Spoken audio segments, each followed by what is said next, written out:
بنبدأ مع ميري وهي بتجري وسط الغابة لحد ما بتوصل للمقابر وتقف قدامها، بس بتحس ان في حد بيراقبها، وفعلا بتشوفه وهو بيصورها، فبتحاول تجري بسرعة لكن الشخص ده بيجري وراها وبتحاول تهرب منه، لكن فجأة بيظهر قدامها ويهجم عليها ويحاول يجرها على الأرض، وبيطلع سكينة عشان يكون معاها سيلف ديفنس سبراي، فبترشه في وشه وبتجري، بس المجرم بيجري وراها لحد ما توصل لعربيتها وبتطلع مخدر من جيبها وتحقنه في رجله، وبسرعة تاخد العربية وبتسوق بسرعة لحد ما بتوصل لبيتها، وبتقابل جارتها اللي بتتعصب لما بتشوفها بتدوس على الزرع بتاعها، بتنادي عليها بس ميري بتتجاهلها وبتدخل البيت بسرعة وبتقفل البوابة وراها وبتركن عربيتها في الجراج وبتدخل وتستخبى في بيتها اللي بيكون مزود بأعلى تقنيات الحراسة، ونشوف ان المجرم اللي كان بيطاردها ده هو قاتل متوحش بيهاجم البنات وبيقطع لسانهم وبعدين بيولع في جثتهم بدون رحمة، ونشوف شرطية اسمها سيلينا وهي بتعلن الكلام ده للصحافة، بتصرح بان الشرطة لحد دلوقتي مش قادرين يوصلوا ليه، وبتوجه رسالة للأهالي انهم ما يسمحوش لبناتهم انهم يدخلوا الغابة، وبنرجع بالزمن فلاش باك 3 سنين لورا عشان نفهم ليه المجرم ده كان بيطارد ميري، ونشوف ان ميري كان عندها بنت اسمها كيلي، وان كيلي كان عندها مرض في رجليها بيخليها مش قادرة تمشي بشكل طبيعي، وعشان ميري تسهل حياة بنتها صممت ليها بيت فريد مزود بأحسن التقنيات وبيعيشوا فيه، وبنرجع للزمن الحالي وبنشوف ميري داخلة غرفة تحكم، فبنعرف انها اخذت القاتل من شنطة العربية بعد ما خدرته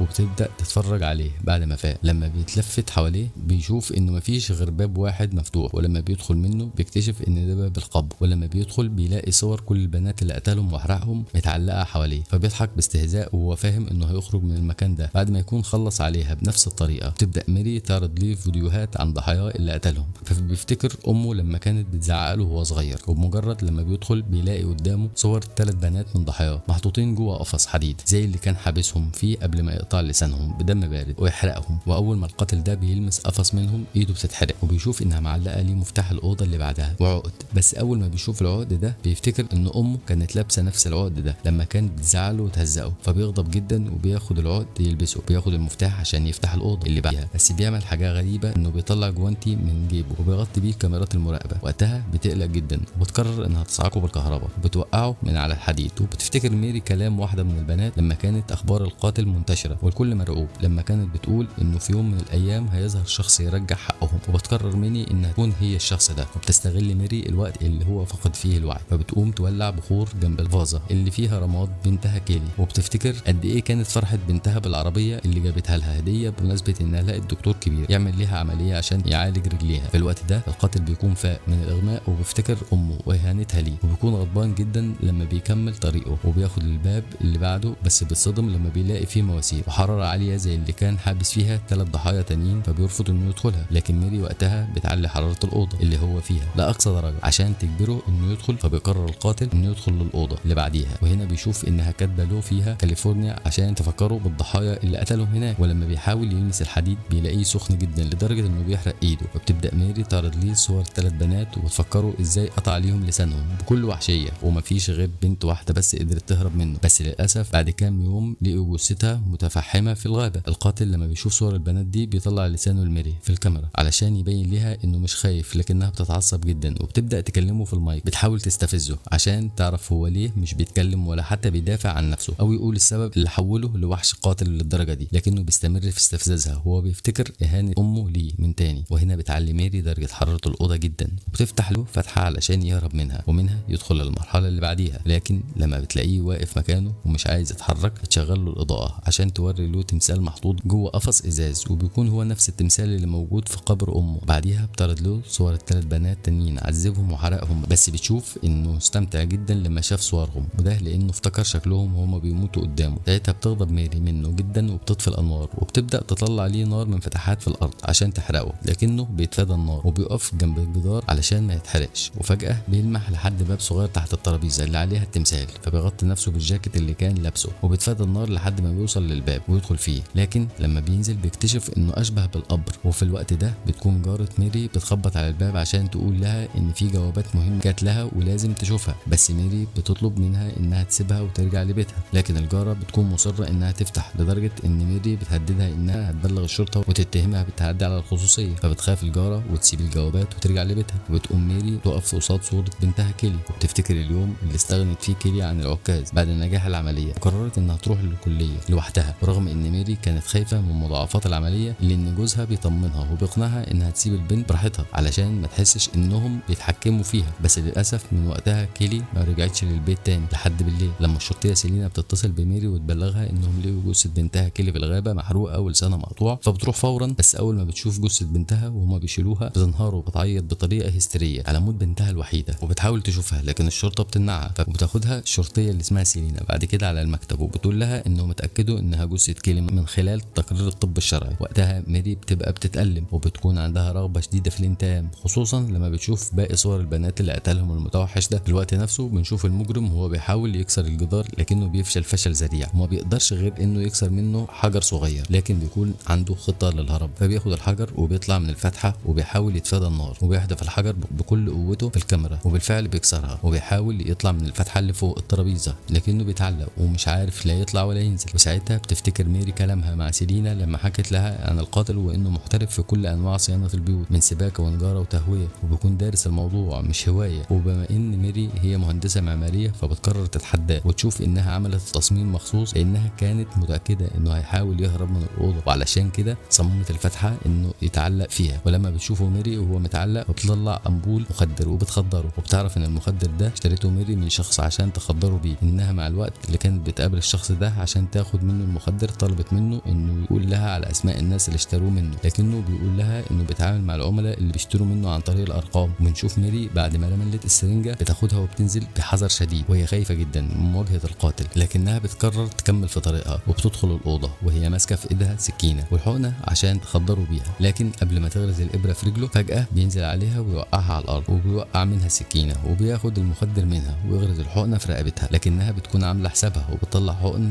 مخدر تانية من جيبها وتغرزها في رجله. وفي اثناء ما كان بيفقد الوعي كان بيفتكر لما امه كانت بتزعق له وبتوصفه بانه شيطان لانه موت الكلب بدون شفقه او رحمه، وبيفقد وعيه وبيقع جنب ميري. وقتها بنلاقي ميري بتظبط تايمر الساعه وبنعرف انها عملت كده لانها حقنت نفسها بالمخدر مره وفقدت الوعي، وان جوزها لما شافها فقد الوعي اتصل بسيلينا، وان سيلينا لما وصلت وشافت المخدر قالت لهم ان المخدر ده ممنوع استخدامه وان تاثيره بيدوم لمده 80 دقيقه. تستغرب سيلينا ان ميري فاقت منه بعد 40 دقيقه بس، وهنا بنكتشف ان ميري كانت بتتدرب عليه عشان ما ياثرش فيها التاثير الطبيعي لانها كانت عامله حسابها للحظه دي. وبعديها بنشوف سيلينا وهي بتاخدها معاها المكتب وبتحاول تواسيها وبتقول لها انها مظلومه زيها بالظبط، وبتطلب منها انها تسافر مكان هادي عشان تريح اعصابها وتنسى اللي حصل وتقدر تكمل حياتها. وبتوافقها ميري في الرأي، تفهمها ان اقتنعت بكلامها. لكن بمجرد ما تخرج سيلينا من المكتب بتطلع ميري فلاشه وبتحطها في اللابتوب بتاع سيلينا وبتحمل عليها كل المعلومات المتعلقه بالقاتل، وبتاخد كمان الشاره بتاعتها من الدرج وبترجع بيتها وتقفل على نفسها الاوضه لايام عشان تحلل المعلومات على امل انها تقدر توصل لمكانه. بس جوزها بيقلق وبيخبط عليها وبيطلب منها تخرج تقعد معاه، ولما بيلاقيها مصممه انها تفضل لوحدها بيقلق جدا وبيكسر الباب. ولما بيشوفها قاعده تدور ورا القاتل بيغضب جدا لانها مش قادره تتخطى موت بنتها، ويقول لها ان هو كمان حاسس بالذنب لان هو اللي سمح لكيلي انها تمشي لوحدها، بس هو قدر يتاقلم مع اللي حصل واقتنع ان ده قدر وبيطلب منها انها تعمل زيه. وبتتجاهل ميري كلامه وبتصمم انها تكمل مشوارها في البحث عن المجرم، علشان كده جوزها بيسيبها وبينفصل عنها. تاني بتروح مكان موجود فيه خرائط للبلد كلها وتنتحل شخصيه سيلينا من خلال الشاره اللي كانت اخدتها من المكتب، فبيسمح لها الموظف انها تدخل، فبتطلع خرائط الثلاث مقاطعات اللي حصل فيهم الجرائم وبتشوف ان في مناطق مش موجوده في الخريطه ومفيش عنها اي تفاصيل. فبتسال الموظف المختص فبيقول لها ان دي مناطق غابات قديمه وان مسار الغابات اتغير اكتر من مره عشان كده مفيش حد يعرف عنها معلومات. فبتاخد ميري صور للغابه وبتعمل عنها سيرش وبتحدد مكانها، وبتشوف لقاء قديم لسيلينا مع الصحافه بتقول فيه انه حصل جريمتين بنفس النمط في مناطق مختلفه في نفس الوقت. فبتروح ميري فورا على مكان الغابه وبتلاقي هناك مقبرتين عليهم اسم ام القاتل والكلب بتاعه، فتحفر في القبر علشان تكشف الحقيقه. وبنرجع للوقت الحالي وبيكون عدى نص ساعه على مفعول المخدر، وبنشوف ميري بدات تفوق وبتقوم تاخد السكينه عشان تخلص عليه، لكن بتكتشف ان المجرم متدرب زيها بالظبط وبتترعب لما بتلاقيه فاق واخد منها السكينه وبيحاول يضربها بيها، لكنها بتقدر تتفاداها وبتحاول تهرب منه قبل ما مفعول المخدر يروح من جسمه. فبتدخل البيت بسرعه بس قبل ما بتقفل الباب بيحط السكينه في الباب عشان الباب ما يقفلش. فبتجري ميري وهي بتصرخ لحد ما تدخل اوضه وبتقفل الباب على نفسها، بس القاتل بيفضل يخبط على الباب عشان يحاول يفتحه، ولما بيفشل يدخل اوضه التحكم عشان يتحكم في البيت كله. فبيقرر انه يخرب السيستم كله على امل ان باب الاوضه اللي ميري فيها يفتح، وبالفعل الباب بيفتح وبيحاول يهاجم ميري، لكن بتقدر ميري تشغل السيستم تاني وتقفل الاوضه. في الوقت ده بيكون جاره ميري بتتصل بجوزها عشان يجي بسرعه، بتقول له انها رافضه تخرج وتكلمها. في الوقت ده بيكون القاتل واقف عند صوره كيلي وبيقطع بالسكينه مكان بقها وبيحط لسانه فيها علشان عشان يستفزها انه قطع لسانها، ويمسك الجره اللي فيها رماد كيلي وبيرميها على الارض لانه عارف ان كيلي بتشوفه في الكاميرات. ولما كيلي بتشوف اللي عمله بتصور وبتخرج من الاوضه وبتجري ناحيته باقصى سرعه عشان تحقنه بالمخدر، لكنه بيقدر يضربها برجله قبل ما تصيبه وبيطاردها بقوه، لكنها بتقدر تهرب منه وبترجع للاوضه وتقفل عليها الباب تاني. في الوقت ده جوزها بيكون وصل للبيت وبيحاول يدخل، لكنه بيتفاجئ انها مسحت بصمته من سيستم البيت، فبيقلق عليها وبيتصل بسيلينا ويطلب منها تحضر بسرعه. اما ماري فبتكون حابسه نفسها في الاوضه لحد ما بتحس ان القاتل مشي وانه مش موجود، فبتفتح الباب وبتشوف اثار دمه على الارض، فبتمشي ماري ورا الاثار ماسكه في ايدها السكينه وحقنه المخدر، لكن فجاه بيهاجمها من ورا ظهرها وبيدور بينهم قتال عنيف، كل واحد فيهم بيضرب التاني بكل قوته. في الوقت ده بتوصل سيلينا وبتسمع صوت خبط جوه البيت، ولما بتسمع ماري صوتها بتفتح الباب ببصمتها وبتدخل سيلينا وبتشوف القاتل مكتف ماري، فبتهدده بالمسدس عشان يسيبها، لكنه بيشيل ماري وبيرميها عليها، وبتقدر سيلينا انها تكتفه. بتحاول ماري انها تطعنه بالسكينه، لكن بيمسك ايدها وبيطعن سيلينا بالسكينه، وساعتها الغضب بيسيطر على ماري والدم بيفور في دماغها، فبتمسك السكينه وتضربه بظهرها على وشه بكل قوتها لحد ما يفقد الوعي. فبتسيب جوزها مع سيلينا علشان يسعفها، وبتسحب القاتل وترجعه للقبر، وبتكسر الصندوق الازاز اللي فيه التمثال وبتاخده وتنزل في الفتحه اللي زي القبر، وبتبدا تعرض صور كيلي قدامه وبتحطه على السير الحديد، وبتبدا تعرض قدامه فيديو هي عملته بعد ما وصلت لقبر امه وازاي نبشته وعرفت الحقيقه، وبتقول له انها عرفت انه اول ضحيه ليه كانت امه، وانه ازاي قطع لسانها اللي كانت بتشتمه بيه. وبيشوف الفيديو ماري وهي بتكسر التمثال اللي كان على قبر امه، وبتوري له كمان وهي بتولع في قبر امه زي ما ولع في بنتها كيلي، وبعدين بتقتله بنفس الطريقه اللي قتل بيها بنتها، تقطع لسانه بدم بارد، ترمي عليه بنزين وبتولع فيه عشان تشفي غليلها. لكن المفاجاه انه كان بيضحك بطريقه هستيريه وهو بيتعذب، وبيطلع صورتين من جيبه وبيرميهم على الارض، وبتشوف انه صورتين هم صوره ليه مع ابوه ومع امه. وفي النهايه الشرطه بتوصل وبينقلوا سيلينا للمستشفى، وبتتحول ماري لبطله قوميه بعد ما خلصت على القاتل المجرم. لكن بنشوف ان القضيه لسه ما خلصتش، لان ابو القاتل هو الشخص الغامض اللي بيقتل الضحايا في مكان تاني وبنفس الطريقه،